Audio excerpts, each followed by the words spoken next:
বন্ধুরা, এই টেস্টি রেসিপিটা আমি ভাবলাম আপনাদের সাথে শেয়ার করা উচিত। তার জন্য আমি এখানে মিক্সিং জারে ১ কাপ সয়াবিন সেদ্ধ করে তার মধ্যে ৪টে কাঁচা লঙ্কা দিয়ে একটা দরদরা পেস্ট তৈরি করে নিয়েছি। ওই পেস্টটাকে একটা প্লেটের মধ্যে ঢেলে একই মিক্সিং জারে আদা, রসুন, টমেটো, পেঁয়াজ আর কাঁচা লঙ্কা দিয়ে একটা ফাইন পেস্ট তৈরি করে নিয়েছি। এরপর একটা কড়াইতে ২ চামচ সর্ষের তেল নিয়েছি। ওর মধ্যে হাফ পেঁয়াজ কুচনো দিয়ে লো টু মিডিয়াম আঁচে হালকা লাল হওয়া পর্যন্ত একটু ভাজা ভাজা করতে হবে। ওর মধ্যে ১ চামচ আদা রসুনের পেস্ট বা ক্রাশড করা আদা রসুন দিয়ে নুন, হলুদ, লঙ্কা গুঁড়ো দিয়ে আরও একবার নাড়াচাড়া করতে হবে। এরপর এর মধ্যে হাফ চামচ আমচুর পাউডার, হাফ চামচ ধনে গুঁড়ো দিয়ে হালকা আঁচে নাড়াচাড়া করে সোয়াবিনগুলোকে দিয়ে একটা মশলা তৈরি করতে হবে। এই সোয়াবিনের বদলে আলু বা ছানা বা পনিরও দিতে পারেন। দারুণ টেস্ট হয় এই মানে রেসিপিটা। আপনারা বাড়িতে অতি অবশ্যই বানিয়ে দেখবেন এবং কমেন্টে জানাবেন কেমন হয়েছে। হালকাভাবে নাড়াচাড়া করে এবার সোয়াবিনগুলো দিয়ে দিলাম।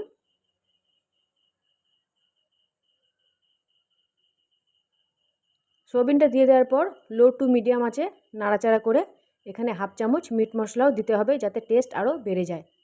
এরকম এই যে মশলাগুলো দিলাম সেই মশলাগুলো দিয়ে একবার আলুর মশলা বা সোয়াবিনের মশলা বা যে কোনো মশলা তৈরির জন্য ইউজ করবেন, দেখবেন খুব ভালো লাগবে খেতে। হালকা আছে নাড়াচাড়া করে এখানে গ্যাসের ফ্লেম বন্ধ করে দিলাম। এবার ঠান্ডা করতে রেখে দিলাম। এবার একটা বড় প্লেট নিলাম আর একটা ছোটো প্লেটে বেশ খানিকটা জল নিয়েছি আর এখানে 4টে পাঁপড় নিয়েছি। বন্ধুরা, মার্কেটে 2 রকমের পাঁপড় পাওয়া যায়, একটা হার্ড পাঁপড় থাকে, একটা মানে নরম পাঁপড় থাকে। তো আমার বাড়িতে হার্ড পাঁপড়ই ছিল, 4টে বেঁচে ছিল, সব খেয়ে শেষ হয়ে গেছে। তো ওই হার্ড পাঁপড় একটুখানি বেশিক্ষণ জলে রাখতে হবে যাতে একটু নরম হয়ে যায়। প্রত্যেক পাঁপড়গুলোকে জলে এপিট ওপিট করে দিয়ে জল ঝরিয়ে প্লেটের মধ্যে পেতে দিলাম। আর নরম পাঁপড় হলে বেশিক্ষণ তো জলে রাখার দরকার নেই, একবার এপিট ওপিট করলে সেটা আরও নরম হয়ে যাবে। তো দেখুন এইভাবে এপিট ওপিট করে জল ঝরিয়ে আমি পাঁপড়গুলোকে বড় প্লেটটার ওপর একটু পেতে দিলাম যাতে একটুখানি জলটা শুকিয়ে যায়। এরপর যে সোয়াবিনের মশলাটা তৈরি করেছিলাম সেটাকে একটা প্লেটের মধ্যে বেশ খানিকটা নামিয়ে নিলাম। এরপর তার থেকে অল্প অল্প করে মশলা প্রত্যেক পাঁপড়ের মাঝখানে দিয়ে 4 ফোল্ড এখানে করে নিয়েছি। 4 ফোল্ড করার জন্য এখানে জলের দরকার হবে। তো হাতের আঙুলের সাহায্যে ফোল্ডগুলো করবেন আর একটু একটু করে সাইডে জল দিয়ে ফোল্ডগুলোকে করতে হবে যাতে ফোল্ডগুলো খুলে না যায়। যেই দিকে ফোল্ডগুলো হচ্ছে সেই দিকটা উল্টে দিয়ে প্লেটের ওপর রাখতে হবে যাতে ফোল্ডগুলোতে মানে চাপ পড়ে আর ফোল্ডগুলো ভালো করে লেগে যায়। তো এইভাবে সমস্ত পাঁপড়গুলো আমি তৈরি করে নিয়েছি। এই রেসিপিটা বাড়িতে অতি অবশ্যই বানাবেন, খেতে কিন্তু দারুণ টেস্ট হয়। না বানালে আপনারা বুঝতে পারবেন না। এখানে আমি সব পাঁপড়গুলো এভাবে একইভাবে ফোল্ড করেছি। আর 2টো পাঁপড় ছিল, এটা অন্য পাঁপড় হচ্ছে, এটা নরম পাঁপড়। তো একটুখানি জলে ডুবিয়ে ওই পাঁপড়টার মধ্যে একটা পাঁপড়ের ওপর একটু মশলা দিয়ে ওপর দিয়ে ছোটো একটা পাঁপড় দিয়ে এটা হাত দিয়ে প্রেস করলে পুরো চারিদিকে এটা মানে ভালো করে লেগে যাবে। একটুখানি জলের মানে জলও লাগাতে হবে চারিদিকে, আঙুল দিয়ে জলটাকে লাগাতে হবে।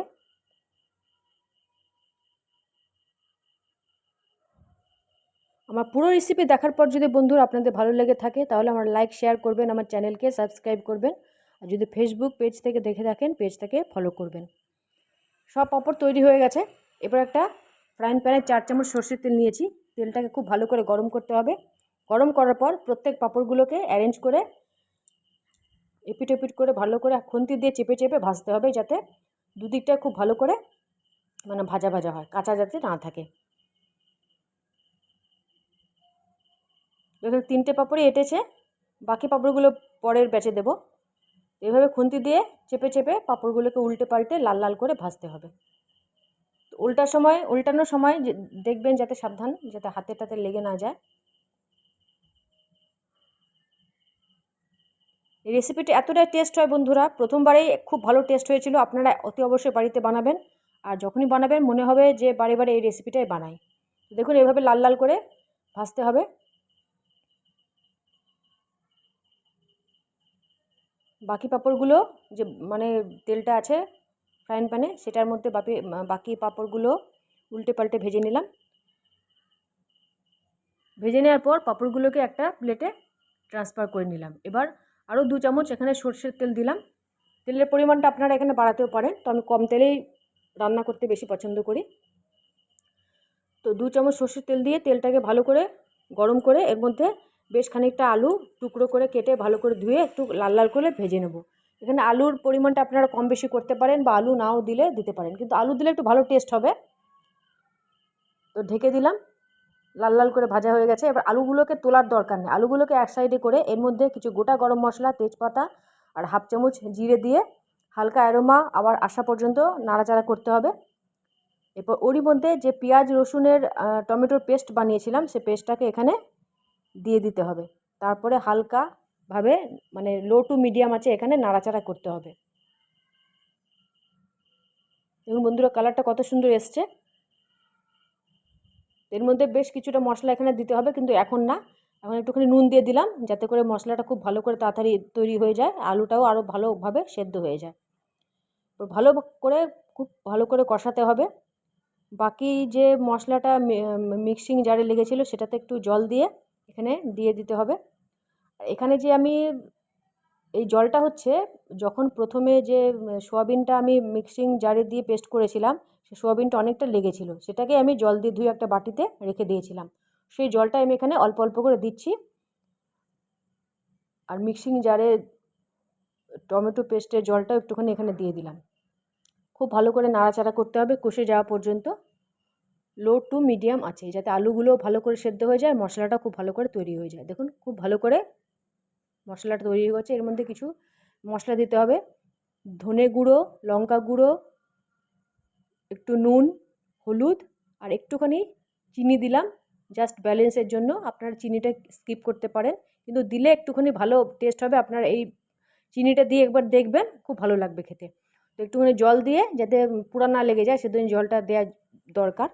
জল দিয়ে একটু নাড়াচাড়া করে কষে যাওয়া পর্যন্ত আরও একবার ঢেকে দেবো। দেখুন খুব ভালো করে কষে গেছে, তেলও ছেড়ে গেছে। তো এর মধ্যে বাকি যে জলটা আছে সোয়াবিনের জলটা, সেই জলটা পুরোটা এখানে দিয়ে দিলাম। জলের পরিমাণটা এখানে কম বেশি করতে পারেন, কিন্তু কম করা দরকার নেই, বেশি করলে ভালো হবে, কারণ যখন এই পাঁপড়গুলো দেবেন জলটা খুব তাড়াতাড়ি এখানে মানে সোক করে নেয়। জলটা দিয়ে একটু নাড়াচাড়া করে একটু ফোটাতে দিয়ে দেবো। তো বন্ধুরা দেখুন খুব ভালো করে ফুটে গেছে। এর মধ্যে বেশ খানিকটা কাঁচা লঙ্কা চিরা লাগিয়ে চারিদিকে দিয়ে দিলাম, আর পাঁপড়গুলো, ভাজা পাঁপড়গুলো অ্যারেঞ্জ করে দিয়ে দিলাম যাতে পুরো ঝোলের মধ্যে ডুবে যায়। আর যদি ঝোল ঝোল খেতে চান বন্ধুরা, তাহলে ভাতের থালা বা কোনো রুটির থালা নিয়ে রেডি থাকতে হবে ফ্যামিলিকে। সঙ্গে সঙ্গে ঝোলটা করে নেওয়ার পর সঙ্গে সঙ্গে আপনাদের সার্ভ করতে হবে, কারণ এই পাঁপড়টা খুব তাড়াতাড়ি এই ঝোলটাকে শোক করে নেয়। আপনারা দেখতেই পাবেন একটু পরে। তো আমি এখানে একটুখানি জলটা বেশি দিয়েছিলাম, কিন্তু এত তাড়াতাড়ি শোক করে নেয় তো আমাদের একটুখানি মাখা মাখাও খেতে হয়েছে, কিন্তু মাখা মাখাতেও খুব ভালো লাগছিলো খেতে। আমি এখানে পাঁপড়গুলো দেওয়ার পর গ্যাসের ফ্লেম বন্ধ করে দিয়ে দিয়েছিলাম আর একটু ঢাকা দিয়েছিলাম। দেখুন বন্ধুরা অনেকটাই জল এখানে শোক করে নিয়েছে আর গন্ধ খুব সুন্দর বেরিয়েছে। তো আজকের রেসিপি এতটাই, আবার নেক্সট পর্বে নতুন কিছু নিয়ে আপনাদের সাথে আবার দেখা হবে। ততক্ষণে খুব ভালো থাকবেন, সুস্থ থাকবেন। অতি অবশ্যই বাড়িতে বানিয়ে কমেন্টে জানাবেন কেমন হয়েছে। দুর্দান্ত লাগে কিন্তু এই রেসিপিটা।